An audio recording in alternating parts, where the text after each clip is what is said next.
Warning: these social media platforms may be hazardous to your health. Censorship kills. Pain coming. This has been a PSA by Breaking Spectre. Well, good morning, everybody. How we doing? Spectre here for another edition of In Case You Missed It news here on this now 12th day of November. Hopefully you guys are doing well. Tad breezy in these parts here this morning.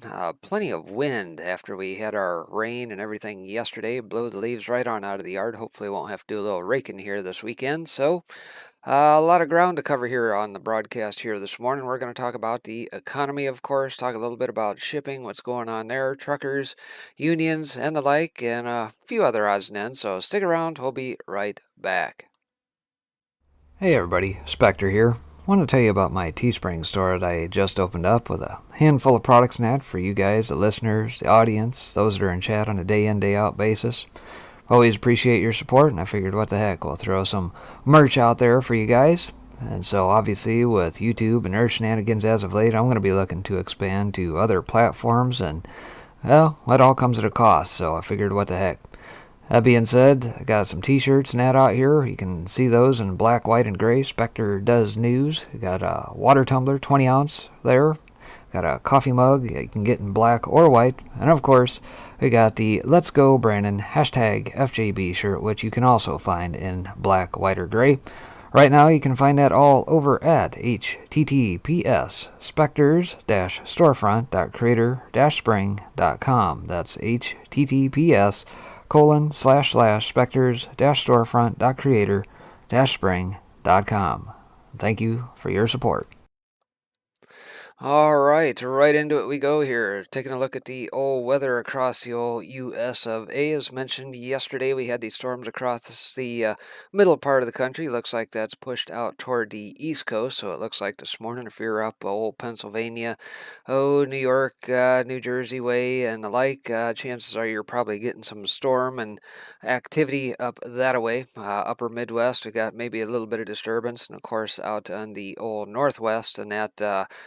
Couple things shaping up there, and of course looking at the old temps here, let's see here, looks like this little pocket here is still pushing through, and that actually may bring us some snow flurries potentially over the next 72 hours or so. We'll have to see.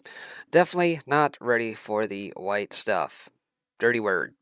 All right, so aside from that here, futures rise, boosted by J&J split as treasuries and dollars slide. U.S. equity index futures were slightly up at the end of a volatile week, trading in a narrow 20-point range for the second day in a row, while treasuries resumed declines in response to the recent shock inflation data from the world's largest economies. Contracts on the three main U.S. gauges were higher, with Johnson & Johnson rising in pre-market trading after saying it will split into two companies, while tech stocks again led gains at the end of a week scarred by deepening concerns over prolonged inflation. All the major U.S. indexes were set for a more than 1% weekly drop, their first since the week ended October 1st, as hot inflation numbers sapped investor sentiment and halted an earnings-driven streak of record closing highs. At 7:15 a.m. Eastern, Dow E-minis were up 106 points, or 0.3%. S&P 500 E-minis were up 8.5 points, or 0.18%. And NASDAQ 100 E-minis were up 40.25 points, or 0.25%. And graphically, there we see the old E-mini S&P futures. So flashing forward, let's see, talk about in U.S. pre-market trading. Johnson & Johnson jumped 4.7% in pre-market trading after the drug maker said it is planning to break up into two companies focused on its consumer health division and large pharmaceuticals unit. Going to have more to say about that here momentarily. Other movers today, Richmond shares jump as much as 9.8% to a record high, with analysts seeing scope for earnings estimates to be upgraded after the company reported first-half results the Citigroup described as stellar. Pierce Watch also bounced. Renault shares gain as much as 4.6% after Morgan Stanley upgraded the French automaker to overweight, saying it should have a stronger 2022 if it can raise production levels from a currently low base. Deutsche Telecom rises as much as 3% with analysts highlighting a good revenue performance and upgraded earnings and cash flow guidance as key positives from its earnings. Intertrust shares surge as much as 40% after the trust and corporate services firm entered talks to be acquired by private equity firm CVC. AstraZeneca falls as much as 5.9% after the drug maker's third quarter results missed estimates, with analysts noting a big miss for cancer drug Tagrisso. Wise shares sink as much as 8.8% after the money transfer company won't be added to an MSCI index and the latest rejig, as some investors had expected. JDE Peets, Atos, and Investor AB also all moved after the MSCI review. Fordham shares declined as much as 3.6% after the Finnish utility's third quarter sales missed estimates. Uniper, in which Fordham owns a 75% stake, also slid after Fordham said it stopped some share purchases in the German group in July owing to high prices. Avon Protection plummet as much as 44% after it warned of testing failures for some body armor plates ordered by the U.S. military. SimCorp shares drop as much as 7.1% after the financial software and services company's third quarter earnings, with Handelsbanken called the quarter weak and saying it raises doubts for the 2022 outlook. So aside from that, flashing forward here, let's see. Treasuries were off session lows, but cheaper by 2 to 3 basis points across the belly of the curve. Seeing the 10-year cash treasuries and futures graphically there as well. Some of the market snapshot: S&P 500 futures little changed at 46.46 and change. Stocks Europe 600 little changed at 45.18. Nikkei up 1.1% to 29,609.97. Shanghai Composite up 0.2% to 3539.10. Brent futures down 1.3% to 81.83 a barrel. Gold spot down 0.5% to 1853.43 an ounce. U.S. dollar index little change at 95.20, and euro little changed at 1.1441. Some other overnight news out of Bloomberg on this day: inflation is soaring across the euro area, but it is also diverging by the most in years, and a further complication for the European Central Bank's ongoing pandemic stimulus. The White House is debating whether to act immediately to try to lower U.S. energy prices or hold off on dramatic measures in the hope markets settle, as President Joe Biden's concern about inflation runs up against climate, trade, and foreign policy considerations. Reports U.S. is concerned that Russia may be planning to invade Ukraine are empty and unfounded efforts to exacerbate tensions, Kremlin spokesman Dmitry Peskov says on a conference call. Also, financial platforms faced by institutions like China Evergrande Group are quote-unquote controllable, and spillovers from the nation's markets to the rest of the world are limited, a former central bank advisor said. Hapag-Lloyd AG warned that a crunch in global container shipments could persist into next year, with labor negotiations, environmental pressures, and disruptive weather combining to hamper goods flow. Japan's government plans to compile an economic stimulus package of more than 40 trillion yen, or roughly about 350 billion US, in fiscal spending. That's according to the Nikkei newspaper. President Xi Jinping appeared more certain than ever to rule China well into the current decade, as senior Communist Party officials declared that the country had reached a new historical starting point under his leadership. An Italian President, Sergio Mattarella, tried to quash speculation that he could stay on for a second term, having Prime Minister Mario Draghi as the top contender for the role early next year. Over to News Squawk, and back still in Europe, Macron and Draghi have plans to fill the void left by Merkel. Johnson burns through political capital built up with Tory MPs. JP Morgan hires Zahn as head of DAC Equity Capital Markets. And as mentioned with Hapag-Lloyd, CEO says global shipping crunch could extend into 2022. Back over to Asia, JP Morgan, Japan stocks downgrade shows doubts before stimulus. Japan's stimulus package to top 40 trillion yen, according to Nikkei reports. Han Hai warns chip shortage will outweigh iPhone boost to sales. And AirAsia X gets over 95% support from creditors for a revamp. So aside from that, pretty quiet day on the old events calendar, fairly skinny on the day. 10 a.m. September JOLTS openings, estimated 10.3 million, prior was a 10.4. November University of Michigan one-year inflation estimate of 4.9 versus a prior 4.8. 5 to 10-year inflation was a prior 2.9%. As well as at 10 o'clock, November University of Michigan sentiment estimate of 72.5 versus a 71.7. Current conditions 77.2 prior, 77.7 expectations, and 68.8 versus the 67.9. So that's a little bit of a round tripper through the old market here today. AstraZeneca reporting before open here on the day. Cassie, NYC, Circor, just to name a few of some of the earnings net here. Pretty much to round out the earnings season, as I think at this point most of the S&P and major holders net have reported in the last 3 weeks. So that should round things out at least till we come back in January and do it all over again. So aside from that, as mentioned at the top of the broadcast, a record 111 container ships anchored off of Southern California as congestion crisis worsens. So, Joe, what happened to all this 24/7 business, right? You told us all this was going to be resolved, or was that just a bunch of jawboning? You know, kind of like what I think is probably going to come of, trying to do anything about energy prices. Just a bunch of jawboning. Nothing's really going to happen.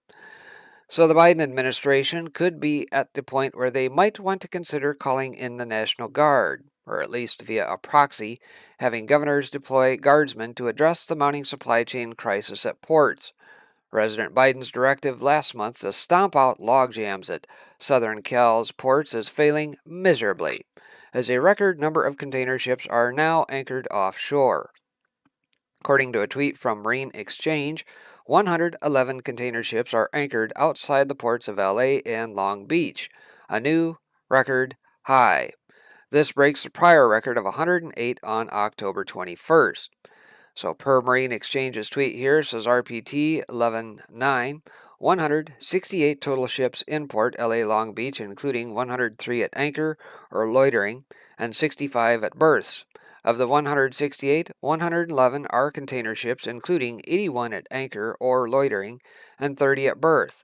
55 vessels loitering, 49 container ships, 3 tankers, 2 bulk, and 1 general cargo. So yes, obviously we've looked at this map a number of times, and yeah, that pretty well depicts what we've seen in the past. A traffic jam of vessels of the twin ports. Absolutely. Says the ugly truth is that congestion at the twin ports, responsible for 40% of all shipping containers entering the U.S., cannot be solved overnight with Biden's 24/7 port directive. It's beginning to look like the directive was nothing more than a political ploy to push the infrastructure bill. Aha, surprise, surprise, right? Biden is in deep ship, and his administration knows it. They've been searching for other ideas to alleviate port congestion. One has been weighing the use of the National Guard. That could be the next step as congestion worsens to mount or continues to mount, and millions of gifts might not make it under the Christmas tree this holiday season. Recent data published by trade magazine American Shippers shows containers at the twin ports have risen to 60,000 that have been dockside for more than 9 days. A combination of warehouses, trucking, and labor issues are making things worse for ports that have increased wait times for vessels. The size of the logjam is unprecedented. Importers from Apple to Costco warned about port congestion in their third quarter earnings calls. S&P 500 executives said supply chain and other related terms about 3,000 times on earnings calls this year. In October, the number of times supply chain was mentioned in Bloomberg articles hit a record high. And supply chain news, yeah, we've talked about that here, at least for the last couple months, been monitoring it pretty much throughout the year. But, yeah, supply chain is taking center stage on earnings calls as the supply chain is A disaster, Scott Mushkin, an analyst at R5 Capital, told Bloomberg. Honestly, there is a chance the system breaks down during the holidays. There's been talk if port congestion continues to hit the twin ports, it could be worse than Lehman Brothers failing, according to Ryan Peterson, CEO of logistics company Flexport. The Biden administration has been running around like a headless chicken from crisis to crisis without proven results, as they've lost control of the narrative that might doom them for next year's midterms. Well, that may be so, but again, we might surmise, and we talked about a piece here recently that suggests that maybe this is all part of the plan. And what's to say that we're even going to have a 2022 midterm? If they try to institutionalize all their fraud baked in, what's the likelihood we'll even have free and fair elections at this point? So again, get prepared. That's the bottom line out of all this. Aside from that, unions are threatening Cargill with a strike that could paralyze Canada's beef market. And of course, the knock-on effect of that is, well, guess what? It's probably going to impact us here stateside as well. The union, representing thousands of workers at a Canadian Cargill Inc. meat packing plant, is set to stage a strike that could upend meat markets. According to Bloomberg, United Food and Commercial Workers Local 401 gave Cargill notice that a strike beginning December 6th would occur. The strike could paralyze the plant, responsible for approximately 40% of Canada's beef processing capacity. UFCW Local 401 said workers at the facility in High River are flexing their muscles with Cargill. They demand reasonable wage increases and better benefits. They're big and they're bad, but we are not afraid, UFCW Local 401 President Thomas Hess wrote in a statement this week. Says, on November 4th, 1,400 Cargill union members voted to strike, or about three-quarters of the plant. Of those who voted, 97% favored a strike if the company didn't meet its demands. A Cargill spokesperson told Canadian Broadcasting Corp that discussions are continuing. We remain optimistic that we can come to the table and reach an agreement, the spokesperson said in an emailed statement. The proposed labor strike next month could be very problematic for North American consumers. The facility is a top processor in Canada, and any downtime could result in meatflation and shortages at supermarkets. Rising meat prices would be more bad news for consumers that have just seen prices rise the fastest in 4 decades. A strike wouldn't just affect the meat supply, which in return boosts prices. It will be devastating for farmers who wouldn't be able to send their livestock to slaughterhouses for processing. This creates a bottleneck of too much livestock, usually resulting in farmers culling herds. Cargill is not alone when it comes to strikes or pending ones. More than 10,000 workers at John Deere have been striking since last month. More than 1,000 Kellogg workers continue to strike. Other unions are preparing for walkouts of their own as labor shortages give workers the upper hand. So if next month's strike is seen, beef prices in North America could soar even higher, as supply shortages would compound an already worsening supply chain crisis. Well, I have a thought on that. What about that new facility that the farmers all banded together to put together and sunk about $300 million in? I forget where that's located exactly, but somewhere in the Midwest. Maybe just farmers put your heads together and redirect your supply base to somebody that's not maybe a corporate figurehead, like Cargill. How about that? Or perhaps more local slaughterhouses, and see how quickly the prices come down. Problem solved, right? Think outside the box. All right, aside from that, Michael Snyder out of the Most Important News says they have lost control, and they warn our destination is economic collapse. So I think that they actually believed that they could get away with it. I think that they were actually convinced that they could create, borrow, and spend trillions upon trillions of dollars without any serious long-term consequences. But they should have known better. The people running things are very highly quote-unquote educated, and after spending decades getting to their current positions, they're supposed to be quote-unquote experts that we can trust with very difficult decisions. Unfortunately, the experts have put us on a path that leads to currency collapse and financial ruin. All throughout history, there have been many governments that have given in to the temptation to create money at an exponential rate, and it has ended badly every single time. So our leaders should have known better, but it is just so tempting because pumping out money like crazy always seems to work out just great at first. For example, when the Weimar Republic first started wildly creating money, it created an economic boom. But we all know how the experiment turned out in the end. This week, the mainstream media is full of talk about inflation, and many of the talking heads seem mystified that things have gotten so bad. But anyone with half a brain should have been able to see that this was coming. Just look at what has been happening to M2 since the start of the pandemic. And of course, the M2 talking about the old Fed charts, and that obviously since, probably February, March last year when this scamdemic began, they've been printing to beat hell. The money supply has increased, I forget how many fold. At no other time in history has the dollars in circulation increased as quickly as it has over the last 18 to 20 months. Says what we have been doing to the money supply is complete and utter lunacy, and this is inevitably going to kill the US dollar eventually. Next, I would like for you to take a look at how rapidly the Fed balance sheet has been rising. This is the sort of thing that you would expect to see in a banana republic. Well, one might surmise we're already there. I think that our leaders deceived themselves into thinking that they could get away with creating money so recklessly, but they haven't. Very painful inflation is here, and on Wednesday we learned that prices have been rising at the fastest pace in more than 30 years. The Consumer Price Index, which is a basket of products ranging from gas and healthcare to groceries and rents, rose 6.2% from a year ago, the most since December 1990. That compared to the 5.9% Dow Jones estimate. On a monthly basis, the CPI increased 0.9% against the 0.6% estimate.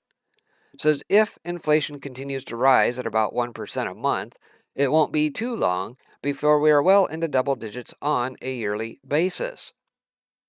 Says, of course, I don't actually put too much faith in the inflation numbers that the government gives us, because the way inflation is calculated has been changed more than 24 times since 1980.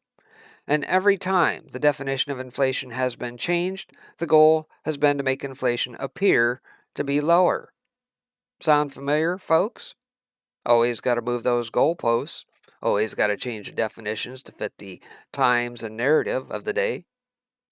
Says according to John Williams of shadowstats.com, if inflation was still calculated the way it was back in 1980, the official rate of inflation would be close to 15% right now. This is a real national crisis, and it isn't going away anytime soon. One of the factors that is driving up the overall rate of inflation is the price of gasoline. If you can believe it, the price of gas is almost 50% higher than it was last year at this time. Gas prices last month shot up nearly 50% from the same month a year ago, putting them at levels last seen in 2014. Grocery prices climbed 5.4%, with pork prices up 14.1% from a year ago, the biggest increase since 1990. Prices for new vehicles jumped 9.8% in October, the largest rise since 1975, while prices for furniture and bedding leapt by the most since 1951. Prices for tires and sports equipment rose by the most since the early 1980s. Even Biden is using the term exceedingly high to describe the current state of gas prices. Other forms of energy are also becoming a lot more expensive. The price of electricity in October increased 6.5% from the same month a year ago, while consumer expenses paid to utilities for gas went up 28%, according to the numbers released Wednesday by the U.S. Bureau of Labor Statistics.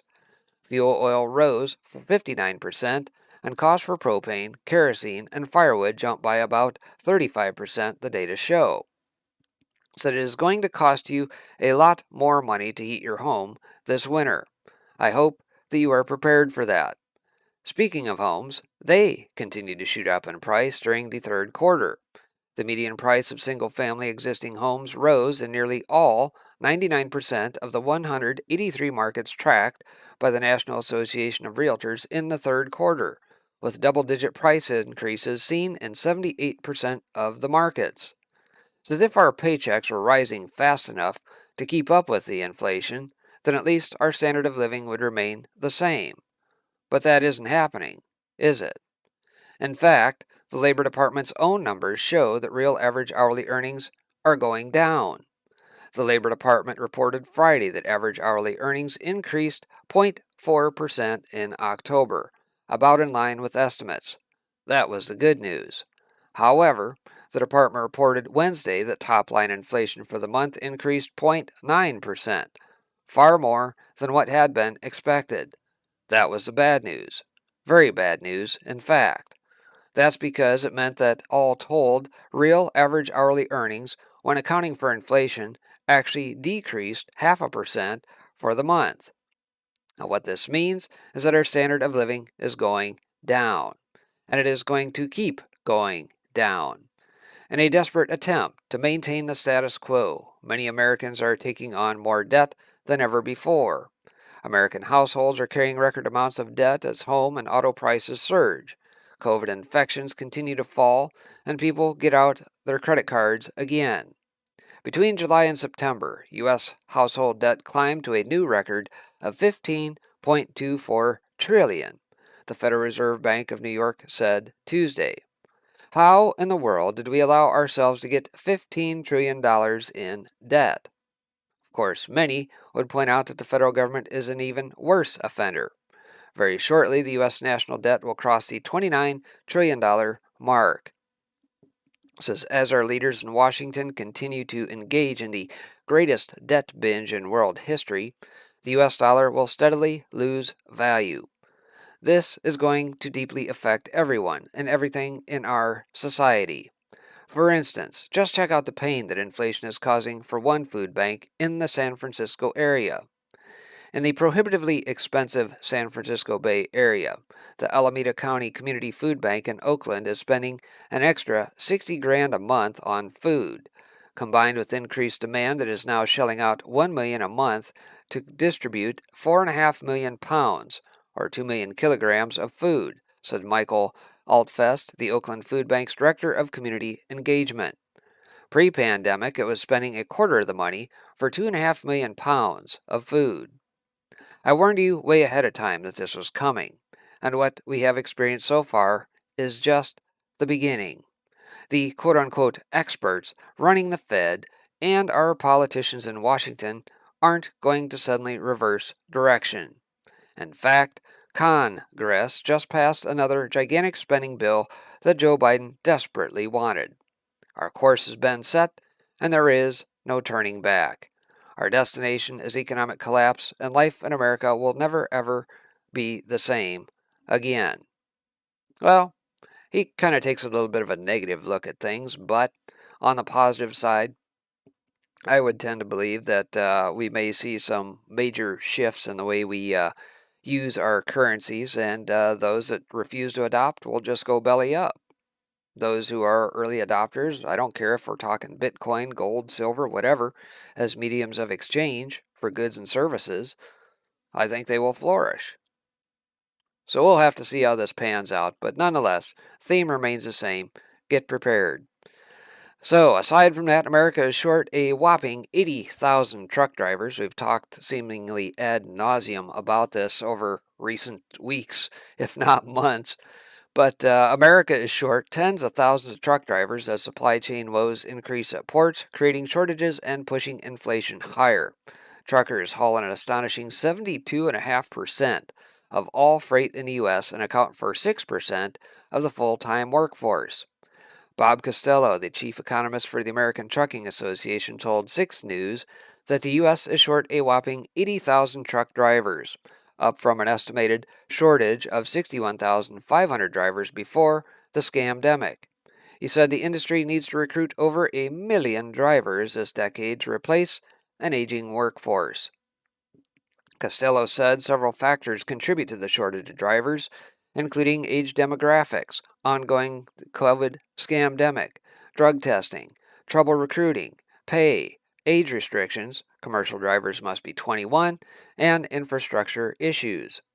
He told Fortune that there is no single cause of the driver shortage. That means there is no single solution, adding that the solution to the driver shortage will most certainly require increased pay, regulatory changes, and modifications to shippers, receivers, and carriers' business practices to improve conditions for drivers. However, there is some good news as labor markets recover and increasing job transitions are underway, which is an uptick in applications for commercial driver's licenses. Sunny Truck Driving School in Queens, New York has added new training trucks to keep up with a flood of new applicants, according to BBC. The wait times to take the test have jumped from 4 weeks to 12 weeks. Some of the new applicants are former taxi and Uber drivers seeking higher pay after the scamdemic left them jobless.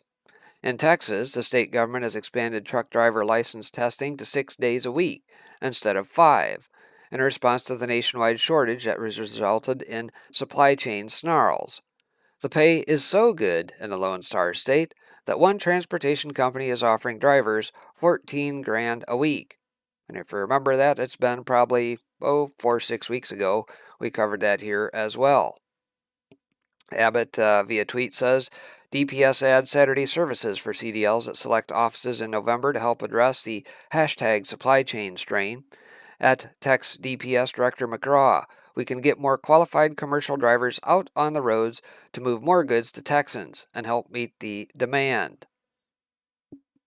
Says big trucking companies warn that driver shortages will persist into next year and pressure freight rates higher.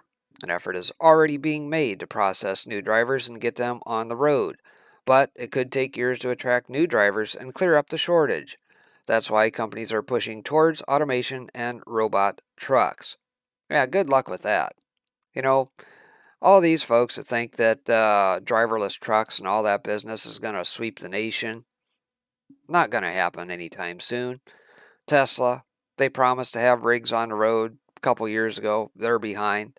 You had people like Nikola, an upstart EV trucking company, fake their way into it and coast a truck downhill, and they got whacked by the SEC. So really, spare us on the whole automation business. It's still going to require people to get it done. So aside from that, we talked a little bit at the onset of the broadcast about Johnson & Johnson splitting here. Consumer products giant Johnson & Johnson splits in two in latest corporate breakup. We talked about GE a little bit the other day, so perhaps this might be a little bit of a trend, I suppose, with the big conglomerates. This is on the heels of Raytheon, Toshiba, and GE. Healthcare conglomerate Johnson & Johnson announced plans Friday to split its consumer products business from its pharmaceutical and medical device operations, creating two publicly traded companies. Alex Gorsky, J&J's chief executive, said the planned separation is the best way to accelerate our efforts to serve patients, consumers, and healthcare professionals, create opportunities for our talented global team, drive profitable growth, and, most importantly, improve healthcare outcomes for people around the world. The Consumer Products Division, which is forecast to generate $15 billion in sales this year, will be split off in 18 to 24 months, most likely via a stock offering. Johnson & Johnson's Pharmaceutical and Medical Devices Division are forecast to generate $77 billion in sales in 2021. And of course, their shares soared on the news. Continuing on, says the Consumer Division also made talcum powder, which has been the subject of lawsuits, claiming that it contained a carcinogen, which the company vehemently denies.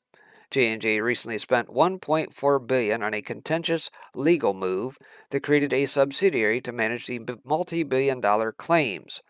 Today's announcement comes just days after J&J suffered a blow to those plans when a North Carolina judge moved the bankruptcy case for LTL Management LLC, the bankrupt remote Johnson & Johnson sub, to New Jersey on Wednesday, saying it is the most logical venue since it is where most lawsuits involving its talc products were filed.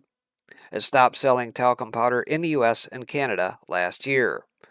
Throughout our storied history, Johnson & Johnson has demonstrated that we can deliver results that benefit all our stakeholders, and we must continually be evolving our business to provide value today, tomorrow, and in the decades ahead, outgoing CEO Alex Gorski said in a statement. It says, as the Financial Times reports, J&J is following many other large pharmaceutical companies that have shed their consumer divisions, including GlaxoSmithKline and Pfizer, which formed a joint venture from their consumer health units that they plan to spin off in the middle of next year. The pharmaceuticals industry is shifting towards slimmed-down companies focused on innovation, including high-priced specialist drugs. So there you have it.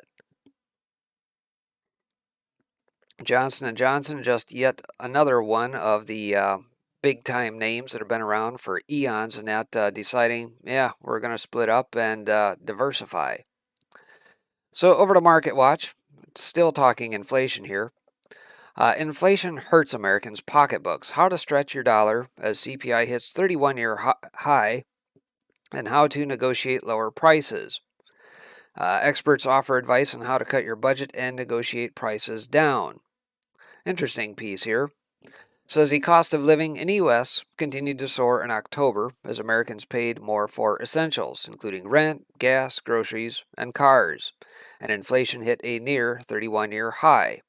The CPI released Wednesday showed inflation jumped to a 6.2% last month, up from 5.4% in September, and more than 3 times the Fed's goal of a 2% rate. Inflation hurts Americans' pocketbooks, and reversing this trend is a top priority for me, President Joe Biden said in a statement Wednesday. But economists predict high inflation will continue into early 22, as supply chain pressures and labor shortages are unlikely to resolve soon. Even if inflation were to moderate next year, we've still seen about 3 years' worth of price increases in the last 12 months, Greg McBride, chief financial analyst at Bankrate.com, said. So even if inflation falls to around 2% next year, he continued, consumers are still going to be paying prices they otherwise might not have seen till 2025. Now with that in mind, here are some tips from McBride about how you can free up some cash for those higher prices and find ways to cut costs. Number 1 is homeowners can refinance their mortgages.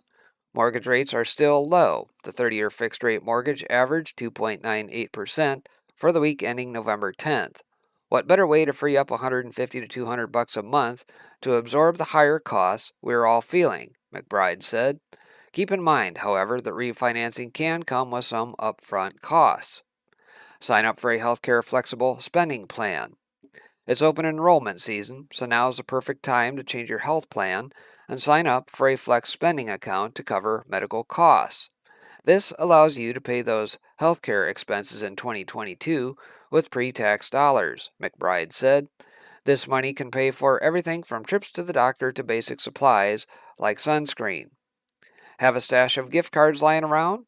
Now's the time to use them. The thing about inflation is your costs are going up every month, but you may only get 1 or 2 pay raises a year, McBride said. Using old gift cards means you're paying less money out of pocket for essential purchases. Good old-fashioned coupons and sales can help a lot too. Says especially if you can combine a sale and a coupon, McBride said. Stock up on non-perishable items too, he added. It's not going to get cheaper, he said, so buy it now or when it's on sale. Sign up for loyalty programs. A lot of retailers like supermarkets have loyalty programs that offer special discounts or rewards points. And use an online shopping portal that offers discounts or cash back. You can make your dollar go even further, McBride said, by using portals like Rakuten, an app and browser extension that offers cash back when you make purchases through its platform and helps consumers find discounts and deals. As higher costs come along throughout the year, you're constantly having to shift money from one spending category to another, and having gift cards or cashback rewards and loyalty points that you can use to defray out-of-pocket expenses might give you the cushion you need in a given month, McBride said. Another way to stretch your dollars is to negotiate down the price of what you're buying. Keep in mind that pretty much everything is negotiable, said Jeff Cochran, partner at Shapiro Negotiations Institute, which trains business people on negotiation skills. Says right now, we have to remember we're not the only ones in a pinch, Cochran told MarketWatch. Are there deals that we can seek out recognizing that in these tough times that, sure, they're tough for us, but they're tough for the sellers as well? Cochran offered tips on how to get the best price for anything from hotel rooms to cars to bread at the grocery store. Build rapport. Don't make the mistake of jumping into business right off the bat, Cochran said. If you can build up a little rapport and get the salesperson on your side, then you have someone who's advocating for you. Don't be afraid to ask about discounts or incentives that are available. Again, the person on the other side wants to help you. They just need it to be easy to help you, Cochran said. One way to do that is just ask about discounts or incentives. Maybe the person booking your hotel room told you the rate, but forgot to mention that AAA members incentive, he said. How do you know about those discounts? By doing your research, of course. The key to a good negotiation is always research, Cochran said, but even more so in these times. If you know when the big box grocery store rotates inventory, that could be a good time to look for deals. And you don't always have to play hardball, and using certain phrases can help a negotiation, especially if it's an area where people don't typically negotiate, Cochran said. Using the phrase, is that the best you can do? Is a softer approach that might get you an unexpected deal, he said. And, of course, be prepared to compromise. You might not always get the price down, but maybe you could get a couple freebies thrown in. If you're renting a car, Cochran said, maybe you can get the daily rate down, but you can get a free tank of gas or unlimited mileage. Things that can extend to you that have tremendous value to you, but momentarily cost them very little. So, plenty of ideas on how to obviously defray some of the costs in that regard. But obviously, yes, always do your research. Look for coupons, watch for sales, things of that nature. And of course, if you have the ability, one thing not mentioned here is grow your own, right?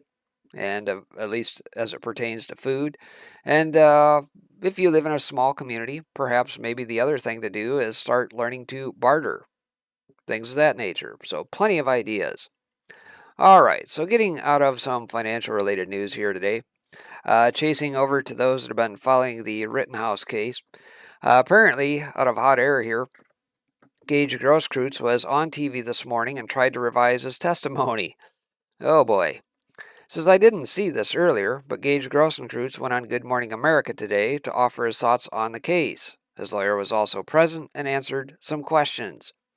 The clip is interesting, mostly because Grosskreutz' testimony at trial didn't seem to go very well. I expected this interview would be his attempt to take another bite at the apple in public, but if that was the plan, it didn't work out much better. Asked what he thought of Rittenhouse's testimony, Grosskreutz said, well, I think any time you see your would-be murderer on the stand, it's emotional. Already, this is a big attempt to backtrack from what was shown at trial. When Grosskreutz ran up to Rittenhouse, who was still seated on the ground, he put his hands up in surrender. Rittenhouse pointed a gun at him but didn't fire. It was only after Grosskreutz lunged forward, bringing the barrel of his own gun downward toward Rittenhouse's head, that Rittenhouse fired one shot, hitting Grosskreutz in the arm. Or, as he testified, he says, I watched my bicep vaporize. Rittenhouse then got up and ran away to turn himself in. It says if the goal had been to murder Grosskreutz, he could have easily kept shooting. The fact that he didn't suggests he wasn't trying to murder only to protect himself from someone moving his direction with a weapon. Now, Grosskreutz' attorney then claimed Rittenhouse was an active shooter, though that's really just an assumption that the shooting of Joseph Rosenbaum couldn't have been of self-defense.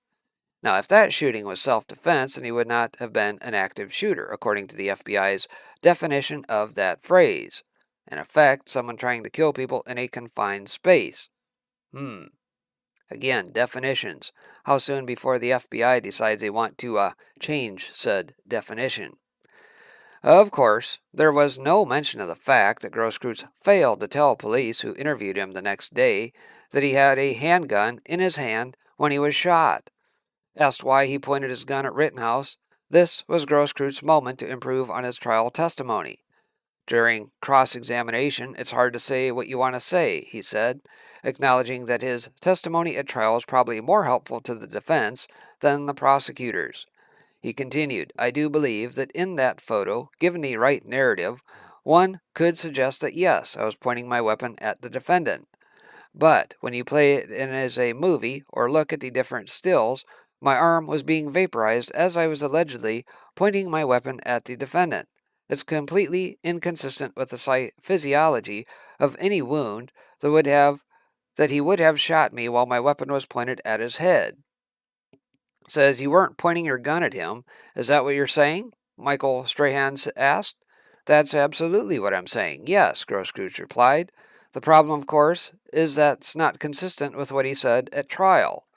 But the real problem is that I think most people, including, hopefully, the jury, will agree that if he'd not run after Rittenhouse, or if he'd simply kept his hands up and not lunged forward with a gun in his hand, he wouldn't have been shot at all.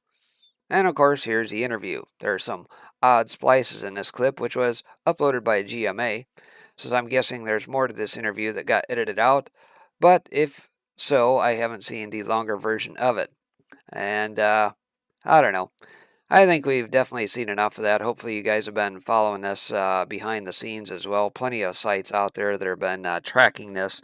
I think they're resting today, probably giving instructions to the jury, and then they'll reconvene on Monday.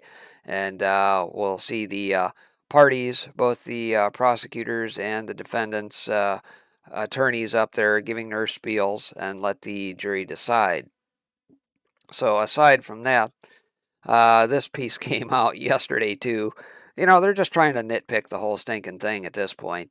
And I don't recall, maybe you guys were watching this in the background, maybe not, but there was a point where they were about ready to break for lunch, and the judge made the comment about getting some Asian food and says, gee, I sure hope it's not stuck on one of those container ships out in Long Beach. And so apparently they have taken issue with that. So out of Breitbart, it says Rittenhouse trial judge's Asian food comment sparked cries of racism. Of course it does. Vilify the judge now. Leftist internet trolls have been crying racism in response to Kyle Rittenhouse's trial. Judge Bruce Schroeder's reference to Asian food on Thursday as the court went into recess. The alleged faux pas happened as Judge Schroeder dismissed the court for lunch on Thursday afternoon, during which he mocked President Joe Biden's supply chain crisis at Asian food's expense. Says, let's hope for 1 o'clock. I don't know. Hope the Asian food isn't coming. It isn't on one of those boats in Long Beach Harbor, he said, which was absolutely hilarious if you watched it play real time. The outrage came swift, nearly 24 hours after the internet lost its collective mind over the judge's ringtone, which may or may not have been Lee Greenwood's God Bless the USA or Southern Cross by ultra-left-wing Crosby, Stills, and Nash. A judge in Kyle Rittenhouse's trial makes inappropriate Asian food joke, headlined CNN. John Yang, president and executive director of Asian Americans Advancing Justice, told the far-left outlet that the judge's joke will put the Asian community, quote, in the crosshairs of microaggressions as well as physical violence, end quote, stressing that the comments indicate the judge's lack of cultural sensitivity. And nobody really gave a damn. Any Asian American that sees or hears his statements will understand that he is making fun of or mocking our community, Yang said. This is a great illustration of how Asian Americans are not immune from racial bias and discrimination in our criminal justice system.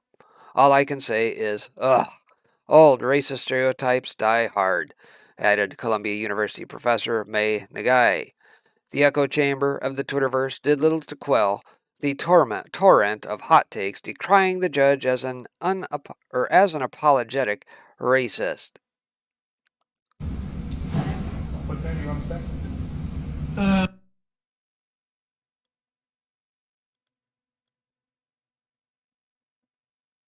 Let's hope for 1 o'clock. I don't know.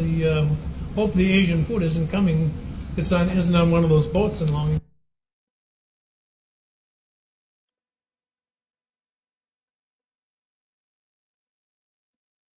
All right. Well, I think we get the idea here.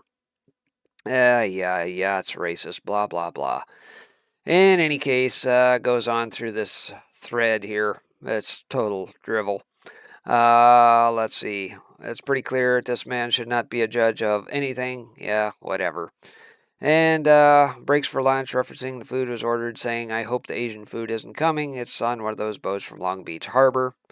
And of course, breaking the judge in the Kyle Rittenhouse murder case, jokes in court that he hopes the Asian food that they ordered isn't on one of those boats in Long Beach Harbor, as if all Asian food is imported from overseas. Retweet if you think he's a racist disgrace. Occupy Democrats, idiots. Charles Pierce says, I hope the Asian food is coming and it's not on one of those boats in Long Beach Harbor. Incomprehensibly. The joke is that Asian food is imported directly from Asia, just like this judge's Trumpist worldview is imported directly from Trump's a-hole. And of course, they continue on. Absolute ridiculousness. And in any case, from one case to another here, breaking DC guards maced 1-6 inmate for not wearing face mask, sparking fight that required jail to lock down, according to a lawyer. This had a national file here late yesterday. Says refusal to wear a face mask led a guard to use mace on an inmate, which then started a brawl that forced the jail to lock itself down. So inmates from the January 6 protests were involved in a fight between guards at a DC jail after one inmate who refused to wear a mask was maced by a guard, a lawyer for one of the inmates tells National File. Amid various media reports of abuse by guards onto prisoners locked up in a Washington, D.C. jail for their alleged involvement in the January 6 protests on Capitol Hill, National File now understands that on Thursday another incident of seeming abuse occurred. Says attorney Jonathan Mosley, who represents multiple January 6 detainees, told National File that one detainee who refused to wear a mask was maced by a guard for his noncompliance. The incident then sparked off a ruckus between the inmates and the guards. Tear gas was subsequently deployed at the detainees by the guards, resulting in the inmates struggling to breathe. 3 detainees were taken out on stretchers, and as a result, the entirety of those prisoners have been on lockdown since 10 a.m. on Thursday. Rep. Marjorie Taylor Greene, who has been an advocate for many of those who have been jailed as a result of the January 6 protests, called for the U.S. Marshals to investigate the incident immediately. This abuse of Americans must end now, Taylor Greene wrote, calling for D.C. Mayor Muriel Bowser to shut the jail down. These detainees are pre-trial, and this is a violation of their constitutional rights. There we see that via her tweet there. Says Mosley told National File that it appears some of the guards are using their vaccine status to justify stringent coronavirus measures, such as the enforcement of the wearing of face masks, even though many prisoners have been vaccinated themselves. Mosley argued that a reason for potential mistreatment and abuse was because the guards may be influenced by members of Congress and the media who falsely portray the detainees as neo-Nazis or white supremacists. If the people who work in the jail all believe it, these people may be in danger from these false statements, Mosley said. He added that the jail itself is also a mess, with reports of U.S. Marshals discovering unsanitary black mold. Judge Royce Lambert held the head of the jail in contempt and ordered that the jail be chemically fumigated or cleansed as a result. Fellow attorney Brad Geyer claimed that following the cleaning, other January 6 inmates are complaining that suddenly their food smells of chemicals. The federal government's prosecutors have also attempted to move one of Mosley's other January 6 clients, Zach Rell, to the D.C. jail where today's violence occurred. Rall has been in prison since March of this year and missed the birth of his daughter while detained. This is after Rell ended his relationship with his prior attorney, and while he was actively searching for another, the prosecution sought to transport him to Washington, D.C. Mosley has fought this, citing reports of abuse and startlingly poor conditions in the facility. Rill, who is the president of the Philadelphia chapter of the Proud Boys, is currently raising money for his defense and expects he will need up to $75,000 to prove his innocence. So what's the key factor between these two? Whether DJT was the enemy of the people, the Mockingbird, media. It's all about the narratives they shape. that put these ideas in people's heads, right? What would happen if the truth actually came out about said quote-unquote insurrection? Notice that National File did not make mention of any insurrection. They called it a protest, and rightfully so, because there was no insurrection. Not a one of these folks has ever been charged with insurrection, nor will they. So aside from that, another case here. Judge orders FBI to stop extracting data from Veritas devices amid mystery leaks to the New York Times. And I find this part interesting too.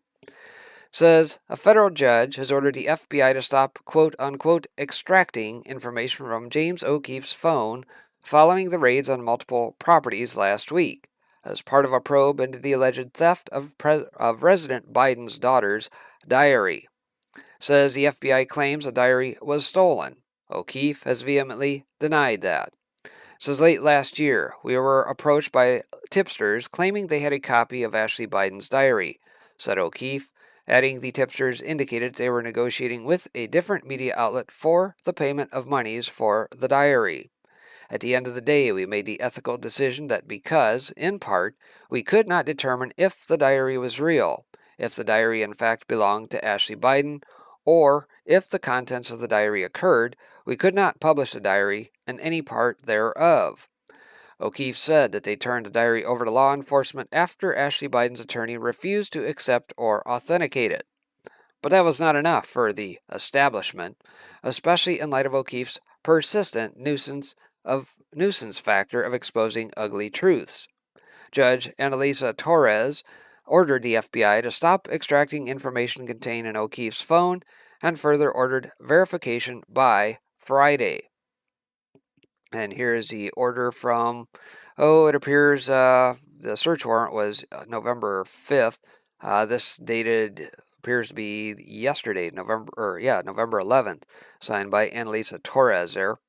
By November 12th, the government shall confirm via email that it has paused its extraction and review of the contents of Petitioner O'Keefe's phones. November 16th, the government shall provide the court with its response to petitioner's motion, and by November 19th, petitioners shall provide the court with their reply, if any. So we wait to see whether or not that actually takes place. Says this is a win for O'Keefe and the Project Veritas team, but not before the contents of the documents/phones seized had been leaked to the New York Times.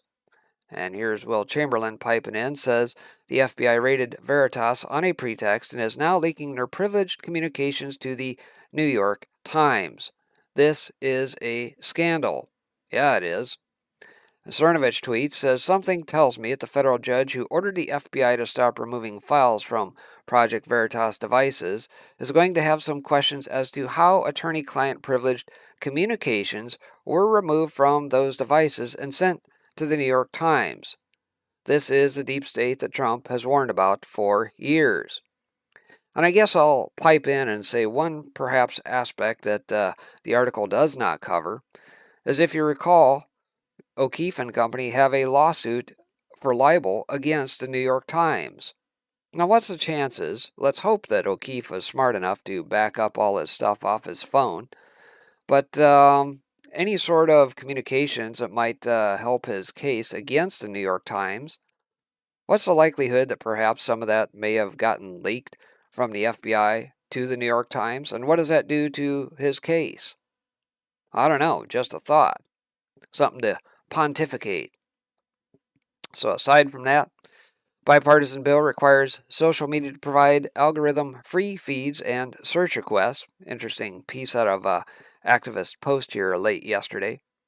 Says experts have warned for years about artificial intelligence technology and the use of algos. Embarrassing and tragic examples of inaccuracies continue to be reported in regard to social media. American consumers may eventually have a choice to refuse algos while using these platforms. So out of Ars Technica, says bipartisan bill would force big tech to offer algorithm-free feeds and search results. The problem is, how would we know? Frankly, I think the best thing you can do is probably start your own. Go to a service and bring in all the feeds you want and get on the RSS's net that you see at the bottom, a lot of pages, and pipe it all in yourself and flat out bypass them. there's no real need to pipe anything that you need through Facebook, Twitter, or otherwise. That can all be done through tools net online. Says people could use Facebook, Google free from algorithms fed with user data. A bipartisan group of lawmakers in the House of Reps introduced a bill that would force social media platforms to allow people to use their site without algorithms that filter or prioritize the content that users see. The bill joins a similar act proposed in the Senate, and together, the bill suggests that lawmaker animus toward social media companies isn't going away. Consumers should have the option to engage with internet platforms without being manipulated by secret algorithms driven by user specific data, said Rep. Ken Buck in a statement to AR's. And Buck introduced the bill with three co sponsors, Reps. David Cicilline, Lori Trahan, and Burgess Owens. Facebook and other dominant platforms manipulate their users through opaque algorithms that prioritize growth and profit over everything else, Rep. Cicilline said in a statement. And due to these platforms' monopoly power and dominance, users are stuck with few alternatives to this exploitative business model, whether it is in their social media feed, on paid advertisements, or in their search results. As the deluge of content grows, companies have increasingly relied on ranking and filtering algorithms to manage the flow so that users don't drown in an unending stream of memes, hate speech, and inane babble while scrolling for photos of their friends, kids, for example. But those same algorithms have also come under fire as social media companies make content related decisions that make them look less like neutral platforms and more like publishers. And so the blast from the past on this is, on its face, the proposed bill sounds appealing, trading on certain nostalgia for a simpler time. Who wouldn't want to experience the internet before Facebook imposed algorithms on its newsfeed or Google started personalizing search results? And so, some further reading says for Google, the outcome might be a welcome one for users and possibly an improvement, forcing the company away from results that reinforce filter bubbles. But for social media networks like Facebook and Twitter, where people have amassed hundreds of friends and followers who collectively post thousands of pieces of content daily, the result would make the sites almost unusable. Maybe that's the idea. I don't know. Good question. And again, as I highlight here, get off the platforms. There's no real need to use Google systems or Facebook systems if you can find a good app or something along those lines where you can pipe the feeds that you want to see out of the various outlets that you wish to follow. Now, if you want to use social media for memes and other general stuff, that's fine. But from the news aspect of things, there's plenty of ways you can do that. Why bother going through their systems? So last but not least on the morning here, round things out, guns in the news. Virginia incorrectly adds 46,000 citizens to the FBI's NICS prohibited person list. This out late yesterday as well. And mind you, this is on the heels of the election that just took place. So out of Amalam, a Freedom of Information Act request filed by Gun Owners of America shows that the Commonwealth of Virginia incorrectly added over 46,000 of its citizens to the National Instant Criminal Background Check System indices. Yeah, this was quote-unquote a mistake, right? Somebody fat-fingered that and just sent the whole list over to the FBI. I'm sure that was just a fat finger there. It says according to Virginia state law, anyone who is voluntarily committed to a mental institution loses their gun rights. Only potential buyers who have been committed involuntarily or have been will lose their gun rights federally. Even though they lose their state gun rights, they are not prohibited from buying firearms by federal law. Says the Virginia State Police will also run the potential buyer through NICS in addition to a state database. The state police also can add people prohibited from buying guns by state law to the NICS indices. If a buyer is not permitted to purchase firearms by state law because of a, quote, voluntarily admission to a mental institution as a per Virginia statute, end quote, then that person's database entry should be marked as PCA with a J. If a buyer is prohibited by federal law for being adjudicated as a mental defective or involuntarily committed to a mental institution, then that person's database entry should be marked as PCA with a D. Virginia is a single point of contact state. Being a single point of contact state means that federally licensed firearm dealers in the Commonwealth contact the Virginia State Police to run a background check on a potential buyer.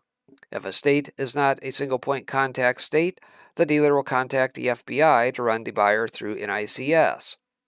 So the Gun Owners of America filed a FOIA request with the FBI to get the results of the agency's NICS audits of the Commonwealth of Virginia. All single point of contact states must submit to NICS audits.